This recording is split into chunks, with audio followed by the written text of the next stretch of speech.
So hey guys and welcome back to 1MUFC, your daily dose of Manchester United। और Paul Pogba वापस आ चुके हैं। जी हाँ, training में 2 दिन पहले उनकी वापसी हो गई है and according to recent reports Paul Pogba is fit to play for Manchester United once again. अब सभी को पता है कि आगे आने वाले 3 महीनों में हमारी सिचुएशन बहुत ही क्रिटिकल है। अभी हमारे पास टॉप 4 की जो एक होती ना सिक्योर स्पॉट, वो नहीं मिली है अभी तक हमें। हम चैंपियंस लीग में भी जिंदा हैं, बट हमें चैंपियंस लीग में अगर आगे बढ़ना है तो हमें एटलेटिको मैड्रिड से पार पाना पड़ेगा। और उनको हराने के लिए हमें अपना ए गेम टेबल पे रखना पड़ेगा दोनों ही लेग्स में, क्योंकि अब अवे गोल का एडवांटेज जो था वो नहीं है। तो फर्क नहीं पड़ता आप वहां पर जाके कितने कंसीड करते हो या स्कोर करते हो, अगर आप अपने होम पर आकर नहीं स्कोर करते हो और वो आपको पछीट देते हैं तो you will be out of the tournament. साथ ही साथ एक लौता ऐसा कप कंपटीशन डोमेस्टिक में, क्योंकि अरबा कप से हम बाहर हो गए थे, एफए का बचा है, हमें खेलना है मिडल्सबरो के अगेंस्ट। एंड 2005 से हम मिडल्सबरो के अगेंस्ट नहीं हारे हैं। जिस तरह की परफॉर्मेंस मैनचेस्टर यूनाइटेड ने रेल्फ रेनिक के आने के बाद दिखाई है, उसमें एक चीज तो क्लियर है कि डिफेंसिवली हमने थोड़ा सा कंपोजर दिखाने की कोशिश की है पिच पर। मैं ये नहीं कह रहा कि हम डिफेंसिवली फ्लॉलेस हमने गेम खेला है, नहीं। हमने 2-0 की लीड बॉटल की थी एस्टन विला के अगेंस्ट, हमने वूल्स के अगेंस्ट अपना गेम हारा था due to defensive errors. Norwich ने हमारे अगेंस्ट इतना प्रेशर क्रिएट किया था, न्यूकासल ने हमको इतना ज्यादा प्रेशर में रखा हुआ था। तो हमने गेम का टेम्पो कंट्रोल अभी तक करना नहीं सीखा है। और डिफेंसिवली जो परसेंटेज ऑफ एरर्स थे हमारे सोल्शार के अंडर, वो कुछ हद तक कंट्रोल में आए हैं अंडर रेल्फ रेनिक। पॉल पॉगबा इस बीच बिल्कुल भी इन्वॉल्व नहीं थे क्योंकि ही वॉज आउट इंजर्ड। अब पॉल पॉगबा की वापसी हुई है पूरे पूरे 3 या 4 महीने बाद। और रेल्फ के इस सिस्टम में पॉल पॉगबा कैसे इनहेरिट हो सकते हैं, कैसे वो सेटल हो सकते हैं, और कौन सा वो ऐसा प्लेयर होगा जो पॉल पॉगबा के इंक्लूजन की वजह से बाहर जाएगा। देखो, डॉनी वेंडबीक का अब डिस्कशन करना का कोई मतलब नहीं बनता, क्योंकि he is out on loan eight Everton. अब एवर्टन में जो ऐसा करेंगे उस पर हम हर वीक चर्चा करते रहेंगे, उनको गेम टाइम मिलेगा या नहीं मिलेगा। बट अगर मैं रेल्फ के 4-3-3 या 4-2-3-1 सिस्टम में बात करूं, जो रेल्फ ने खुद से ये क्लियर की है कि वो इस सिस्टम पे अब वर्क करना चाहते हैं और इसी पे अपनी टीम को बेस करना चाहते हैं। तो देखिए, इस सिस्टम में ब्रूनो आपका नंबर 10 खेल रहा है या फिर आपका एडवांस 8 की तरह खेल रहा है। एक proper box to box player आपके पास, अभी आप फ्रेड को एज अ यूज कर रहे हो, और सिंगल शील्ड की तरह आप या फिर डबल पिविट में भी जो आपका मेन सीडीएम नंबर 6 का रोल प्ले कर रहा है वो कर रहा है स्कॉट मैकटोमिने। अब अगर मैं फ्रेड और पॉगबा को कंपेयर करूंगा तो मुझसे बड़ा चूतिया कोई नहीं होगा, क्योंकि फ्रेड के पास वो रेंज ऑफ पासिंग नहीं है, वो क्रिएटिव साइड नहीं है, वो फिजिकल स्ट्रेंथ वाली साइड नहीं है, और वो फ्लेयर नहीं है, वो कंपोजर नहीं है बॉल के ऊपर। तो ऑब्वियस सी बात है कि पॉल पॉगबा का पलड़ा हमेशा, चाहे कोई भी मिडफील्डर हो, स्कॉट मैकटोमिने, मैटिच, फ्रेड में से हमेशा भारी रहेगा। बट स्कॉट मैकटोमिने ने अभी रिसेंट 3-4 गेम्स में वो सोल सीडीएम खेलकर एक झलक दिखाई है हमें कि हाँ, he can play as a sole CDM. But क्या वो सोल सीडीएम है? नहीं, he is also a box to box. But थोड़ी सी डिफेंसिव उसकी एबिलिटीज बेटर हैं in terms of work rate and in terms of ball interception and everything. तो obvious सी बात है, अगर पॉगबा खेल रहा है तो या तो मैटिच खेलेगा या फिर खेलेगा आपका Scott McTominay. Fred and Paul Pogba को आप दोनों को एक साथ नहीं खिला सकते, क्योंकि दोनों का defensive work rate is average. Fred brings more to the table in terms of the intensity, in terms of the pressure that he creates on the opponents, but in terms of duels, in terms of physicality, in terms of ball retention, Fred वो नहीं provide कराता। अब McTominay क्यों? Because McTominay plays as a centre back at in his national side, that is Scotland. और थोड़ा सा better है Scott McTominay in comparison to that of Fred. अब पॉल पॉगबा आएगा तो आपका बॉल प्रोग्रेशन इंप्रूव होगा, क्योंकि अभी अगर मैं देखूं तो ब्रूनो वो प्लेयर है जो बार बार ड्रॉप करता है बॉल कैरी करने के लिए। पॉगबा का अगर मैं सीजन की शुरुआत में देखूं तो पॉगबा ने शुरू के 3 गेम में, 4 गेम में एक्चुअली 7 असिस्ट सिक्योर कर लिए थे। तो ये दिखाता है कि उसका जो सीलिंग है वो कितना ज्यादा है। एंड अगर मैं टैलेंट के बेसिस पे बात करूँ ना, तो हमारी पूरी मिडफील्ड में पॉल पॉगबा से ज्यादा टैलेंटेड मिडफील्डर नहीं है। टैलेंटेड, बट आउटपुट के मामले में ब्रूनो से बेटर कोई मिडफील्डर नहीं है हमारी टीम में। बट अगर पॉल पॉगबा इस पॉइंट ऑफ टाइम पर आकर अपने ट्रू पोटेंशियल पर खेल जाता है तो बहुत ही मुश्किल हो जाएगा यूनाइटेड को रोकना, क्योंकि देखो, अटैकिंग में आगे मैच करने के लिए उसकी सप्लाईज को रोनाल्डो है, कवानी है, सेंचो है, रेशफोर्ड है एंड एंथनी इलांगा है। नंबर 10 की पोजीशन पे आपके पास ब्रूनो है, जेजे लिंगार्ड है, युआन माटा है। पीछे अगर मैं बात करूं डिफेंसिव सेटअप में या नंबर 8 के सेटअप में, तो फ्रेड है, मैकटोमिने है, आपके पास मैटिच है और पॉल पॉगबा है।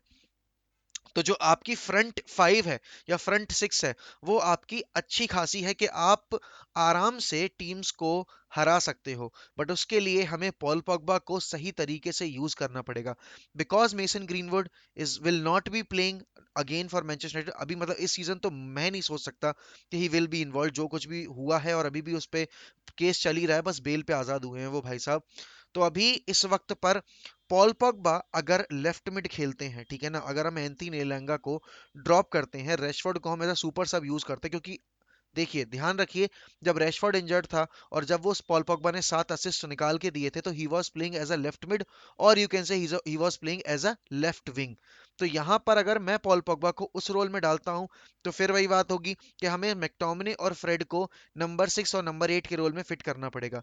बट मैं वो नहीं चाहता, because Anthony Elanga is providing more as a winger, क्योंकि उसका defensive work rate is very under appreciated. पिछले 2 गेम्स में एंथनी इलांगा जब जब शॉ मतलब सॉरी टेलेस आगे गया है और उसने अपना मार्कर मिस किया है, तो Anthony Elanga has tracked back and helped the team in the defensive phase as well.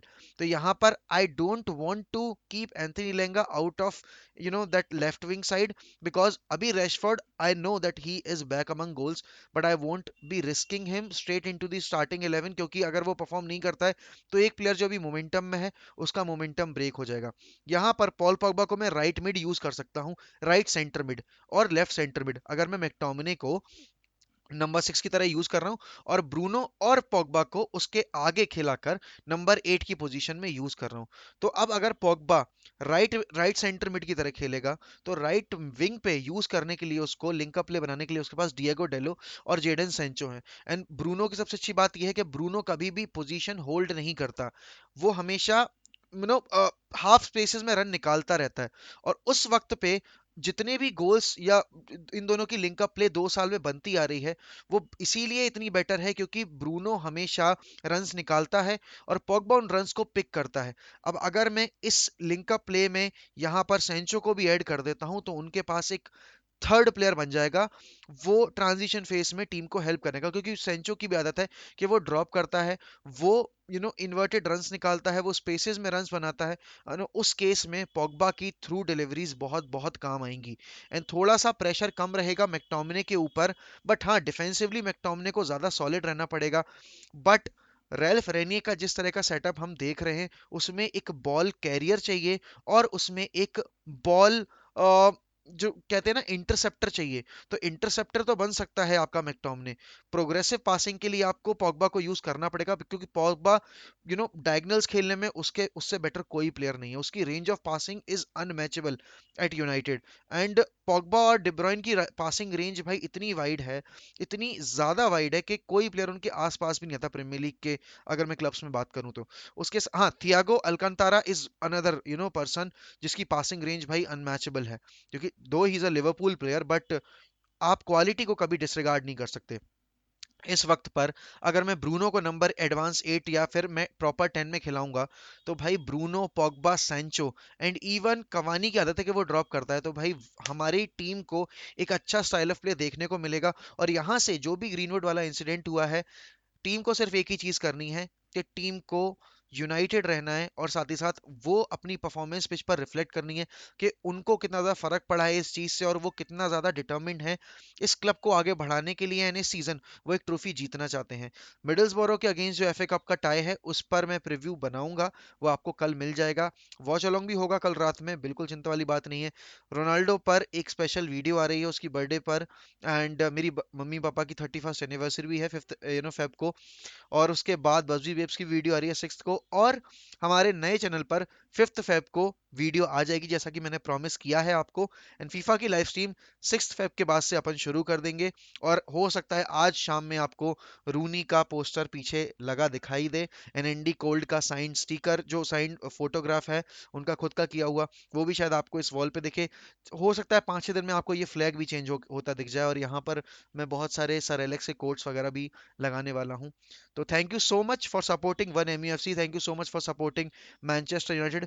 We'll always keep the red flag flying high as Manchester United will never die. And comments में ज्यादा से ज्यादा लोग आकर बताइए कि आप किस पोजीशन में पॉल पॉगबा को देखना चाहते हैं, और क्या लगता है कि पॉल पॉगबा अगर हेल्प कर जाता है इस टीम को कुछ जितवाने में, तो पॉल पॉगबा को हम वो जो डिमांड्स हैं वेजेस की उसकी वो पूरी करके वो वेजेस दे देंगे। And eventually Paul Pogba will stay at Manchester United. तो बताइए जल्दी जल्दी कमेंट्स में, वीडियो को लाइक करना मत भूलिएगा, चैनल को सब्सक्राइब करना मत भूलिएगा, और अगर आप अभी बहुत पुराने फॉलोवर हैं इस चैनल के तो अपने फ्रेंड्स को जाकर बताइए इस चैनल के बारे में। एंड थोड़ा सा बड़ा करते हैं इस चीज़ को, यूरोपियन जो कंटेंट क्रिएटर है उनके लेवल पर इस चैनल को लेके जाते हैं, और देखते हैं फिर हम क्या प्रोड्यूस कर पाएंगे। क्या लोग बाहर के आकर हमें भी देखेंगे, और इंडियन कम्युनिटी को वाकई में जाकर रिकॉग्निशन मिलेगी या नहीं मिलेगी।